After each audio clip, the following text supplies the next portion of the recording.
प्रिय विद्यार्थी मित्रांनो, आता आपण सुपरपोजिशन ऑफ वेव्स या चॅप्टरवर जे जे काही प्रश्न आलेले आहेत तर त्याची रिव्हिजन करणार आहोत. म्हणजे कोणत्याही पद्धतीचा तुम्हाला प्रश्न आला तर तुम्ही सोडवू शकाल. तर असे खूप ठराविकच प्रश्न रिपीट झालेले आहेत आणि त्याच्यामुळे एकदा तुम्हाला तो टाईप कळला की तुम्ही कोणताही सोडवू शकता त्याच्यावरचा MCQ. आणि म्हणून मी फक्त महत्त्वाचे फॉर्म्युले आणि त्याच्यावरचे प्रश्न असा हा चॅप्टर घेते आहे. तर मी दीपाली कुलकर्णी देशमुख माझ्या विंग्स ऑफ फिजिक्स या चॅनलमध्ये सगळ्यांचं मनपूर्वक स्वागत करते. तर आपण सुरू करूयात. तर पहिला बीट फ्रिक्वेन्सीवर नेहमी येणारा प्रश्न आणि तो खूप शॉर्टकटने सोडवता येतो. तर काय बघा, तर when tuning forks are arranged in increasing किंवा त्यालाच काय म्हणायचं, ascending order of frequency, the frequency of pth tuning fork is given by. म्हणजे आता समजा असे 31 फोर्क अरेंज केलेले तर इन्क्रीजिंग ऑर्डरनी अरेंज केलेले. मग आपल्याला कोणत्याही फोर्कची पिथ फोर्क म्हणजे 10व्याची काढता येते, पहिल्याची काढता येते, 31व्याची काढता येते, 15ची काढता येते. तर तो जो काढायचा तो pth tuning fork is given by. मग फॉर्म्युला कोणता वापरायचा, NP that is equal to N1 plus P minus 1 into NB. मग NP म्हणजे जो काही नंबर असेल तो, समजा 10 घेतलं तर P 10 घेतलं की इथंही P ची किंमत 10 घ्यायची. P 28 घेतलं तर इथं P ची किंमत काय घ्यायची, 28 घ्यायची. म्हणजे P ज्या फोर्कची फ्रिक्वेन्सी काढायची त्याचा number. N1 frequency of first fork, पहिल्या फोर्कची फ्रिक्वेन्सी. आता NB म्हणजे बीट फ्रिक्वेन्सी जी तुम्हाला दिलेली असते ती. आता हे झालं कशा करता, जर फोर्क इन्क्रीजिंग असेंडिंगली ऑर्डर केले असतील तर. आणि आता जर समजा इथं अरेंज इन डिक्रीजिंग असेल तर, किंवा त्यालाच डिसेंडिंग शब्द वापरलेला असतो तर डिसेंडिंग, तर सेम फॉर्म्युला फक्त इथं प्लसच्या ऐवजी इथं काय घ्यायचं, मायनस घ्यायचं. मग आलं लक्षात, असेंडिंगसाठी हा फॉर्म्युला आणि डिसेंडिंगसाठी हा फॉर्म्युला. किंवा सोपं लक्षात ठेवायचं, असेंडिंग म्हणजे वाढणारी आहे म्हणून बेरीज आणि डिसेंडिंग म्हणजे कमी होणारी आहे म्हणून वजाबाकी. आलं लक्षात. मग आता आपण बघूयात काय पद्धतीचे याच्यावर प्रश्न आलेले आहेत हे. तर पैकी हा जो प्रश्न आहे हा CET 2022ला आलेला आहे आणि हा प्रश्न कुठे आलेला आहे, CET 2019ला. नाही तुम्हाला एकदा टाईप कळलं ना बाळांनो, तुम्ही कोणताही सोडवू शकता त्याच्या जागी. मग आता बघूयात काय दिले आपल्याला. A set of 28 tuning forks is arranged in an increasing order किंवा असेंडिंग ऑर्डर. मग आता बघा, तर तुम्हाला N28 त्या 28व्याची फ्रिक्वेन्सी N28 म्हणू आपण आणि P बरोबर काय तुमचं 28. मग आता बघा P बरोबर 28. तर is arrange in increasing order of frequency, each fork produces X beats per second. म्हणजे NB ची किंमत तुम्हाला काय दिली, X beats per second with preceding fork and the last fork is an octave of. आता इथं सगळ्यात महत्त्वाचं लक्षात घ्या बाळांनो, ऑक्टेव म्हटलं की मुलं 8 टाइम्स करतात. ऑक्टेव म्हणजे 8 टाइम्स नाही, ऑक्टेव म्हणजे डबल्ड. नीट लक्षात ठेवा, ऑक्टेव म्हणजे डबल्ड. मग आता बघा, frequency of last fork, last म्हणजे 28 that is octave of the first. म्हणजे ही डबल आहे फर्स्ट फोर्कच्या डबल असं दिलेलं आहे. समजलं, ऑक्टेव. मग आता बघा, if the frequency of 10th fork म्हणजे 10व्या फोर्कची फ्रिक्वेन्सी ती तुम्हाला किती दिली, 144 hertz. Then value of X is, Xची व्हॅल्यू काढायची आहे आपल्याला. आलं लक्षात. मग आता कसा सोडवायचा प्रॉब्लेम बघा. आता आधी आपण काय करू, आपल्या फॉर्म्युल्यात N28 ची किंमत घालू. बरोबर, N1 काय दिलंय तुम्हाला, तर N1 तसंच ठेवू आणि प्लस P ची किंमत आता इथं घ्यायची 28 वजा 1 आणि इथं घ्यायचं NB जे दिलंय X आपल्याला काढायचंय. आता 28 वजा X बरोबर काय झालं, 27X. आणि हे N28 ची किंमत काय टाकायची, ट्वाईस N1. मग ट्वाईस N1 मायनस N1 बरोबर काय झाले, 27X. म्हणजे N1 बरोबर काय झाले, 27X. समजलं, N1 बरोबर 27X. आता बघा आपल्याला काय काढायचं, तर ह्या n10 ची किंमत दिलेली आहे आणि त्याच्याहून x काढायचं. मग आता n10 ची व्हॅल्यू काय येईल, n10 बरोबर n1 काय आलंय आपलं, n1 प्लस p 10 - 1 आणि इथं nb आपली xच आहे. आता 10 - 1 आले 9x आणि हे n1 आले 27x. मग 27 आणि 9 किती झाले, 36x आणि ह्या n10 ची किंमत दिली 144. 144 बरोबर 36x. मग x बरोबर काय झाले, 144 भागिले 36 आणि उत्तर आलं बघा तुमचं 4. म्हणजे बीट फ्रिक्वेन्सी काढायला आलेली आहे या x ची फ्रिक्वेन्सी, ते उत्तर किती आलेलं आहे, 4. समजलं का? या फॉर्म्युल्याने तुम्हाला कोणत्याही फोर्कची फ्रिक्वेन्सी काढता येते. आले लक्षात? आता दुसरा बघू. काय बघा, a set of 25 tuning forks is arrange in the order of decreasing. म्हणजे हा फॉर्म्युला लागणार आहे आपल्याला फ्रिक्वेन्सी. इच फोर्क बघा, आधी आपण p बरोबर काय घेऊ, 25 घेऊ. मग आता decreasing order. Each fork produces 3 beats with succeeding 1. म्हणजे बिट फ्रिक्वेन्सी काय दिली तुम्हाला, 3 दिली.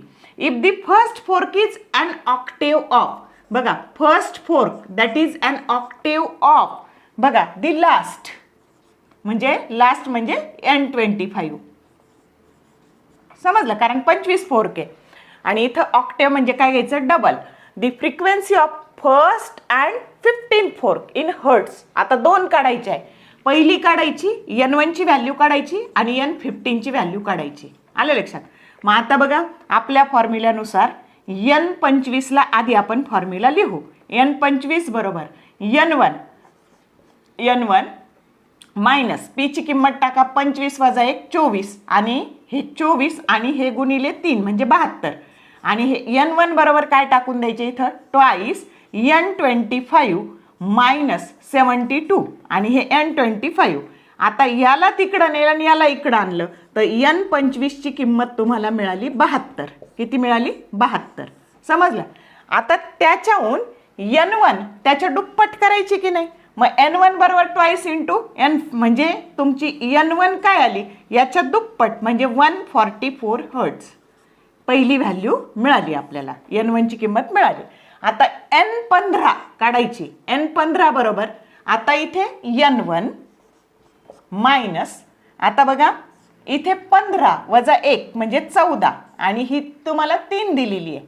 मग आता n1 किती आली, 144 वजा 14 त्रिक 42 म्हणजे 144 वजा 42 बरोबर 102 हर्ट्ज. म्हणजे n15 किती आली, 102 हर्ट्ज. समजलं का? अजून एक गोष्ट लक्षात ठेवायचं, जेव्हा असेंडिंग असतं ना बाळांनो, तेव्हा लास्ट फोर्क दिलेला असतो पहिल्याच्या मग दुप्पट असेल, 1.5 टाइम्स असेल, 3 टाइम्स असेल. पण नेहमी जेव्हा इन्क्रीजिंग असतो तेव्हा शेवटचा फोर्क दिलेला असतो काहीतरी पहिल्याच्या, आणि जेव्हा डिक्रीजिंग असतो ना तेव्हा पहिला फोर्क दिलेला असतो शेवटच्याच्या काहीतरी पट, 2 पट, 1.5 पट, 1.5 पट. आलं लक्षात? बघा इन्क्रीजिंग असेल तर लास्ट फोर्कची व्हॅल्यू दिलेली असते आणि डिक्रीजिंग असेल तर फर्स्ट फोर्कची व्हॅल्यू दिलेली असते. आणि या पद्धतीने आपण कोणत्याही नंबरचा फोर्क काढायचा झाला तर आपण तो काढू शकतो.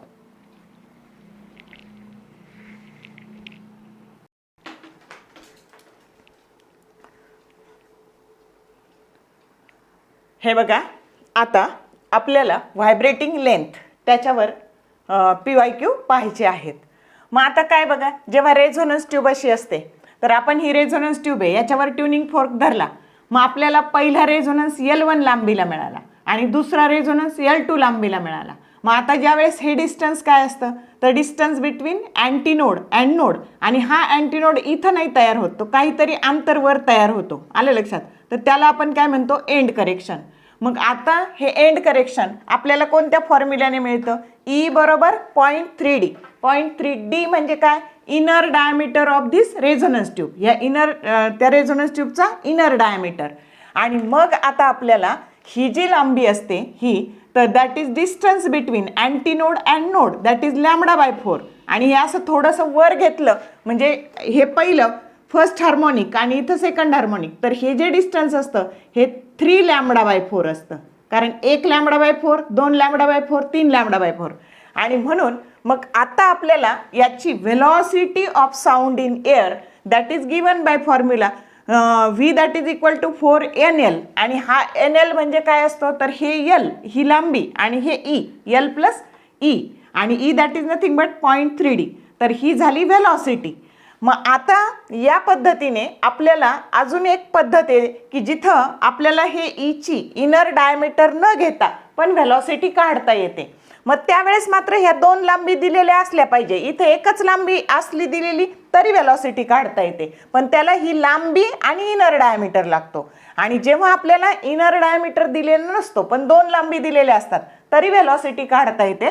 आणि मग L1 बरोबर काय झालं आपलं λ/4 प्लस E आणि L2 बरोबर काय झालं 3λ/4 प्लस E. मग L2 मायनस L1 जर आपण केलं इथं तर आपल्याला इथे मिळणार आहे λ/2 आणि म्हणून लॅम्बडा बरोबर काय झालं हे 2 इकडे ट्रान्सफर झाले. Lambda that is equal to 2 into L2 minus L1 आणि व्हेलॉसिटीचा फॉर्म्युला असतो n लॅम्बडा आणि लॅम्बडाची किंमत आपण ही टाकून दिली तर ही झाली व्हेलॉसिटी.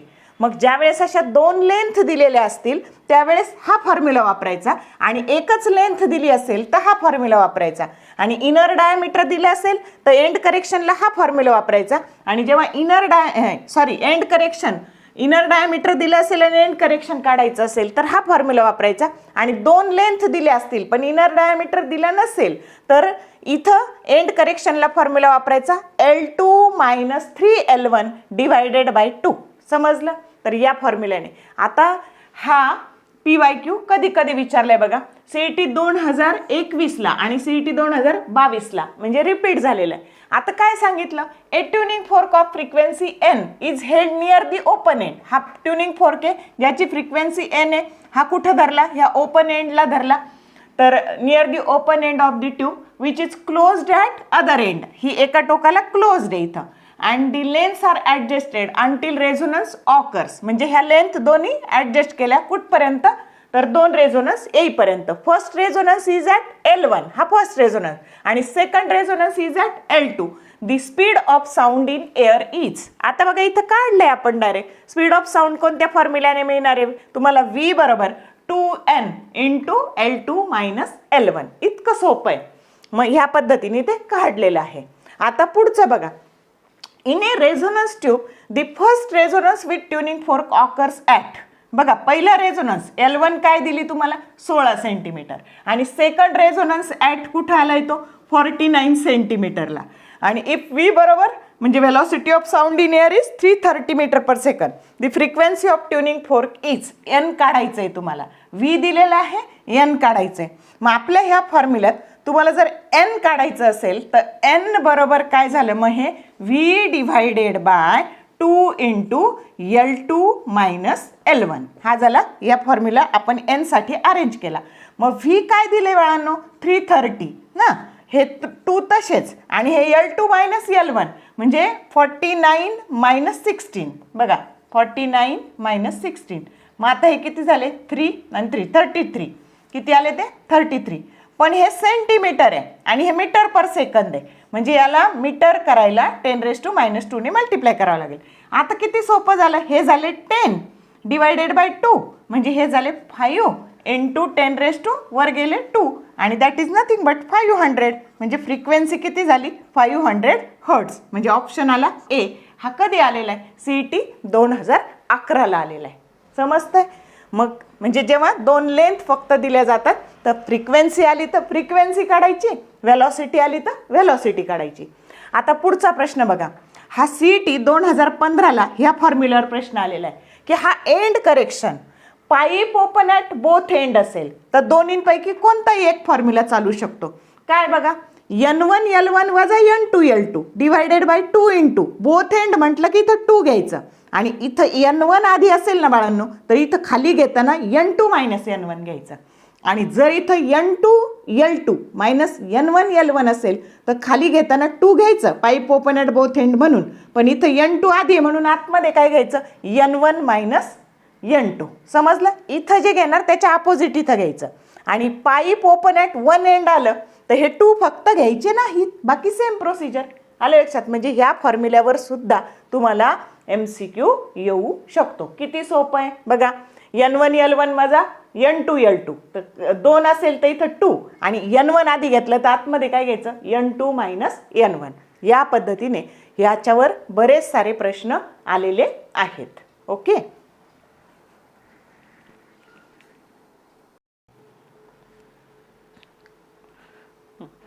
आता आपण खूपदा रिपीट झालेले PYQ पाहणार आहे बघा.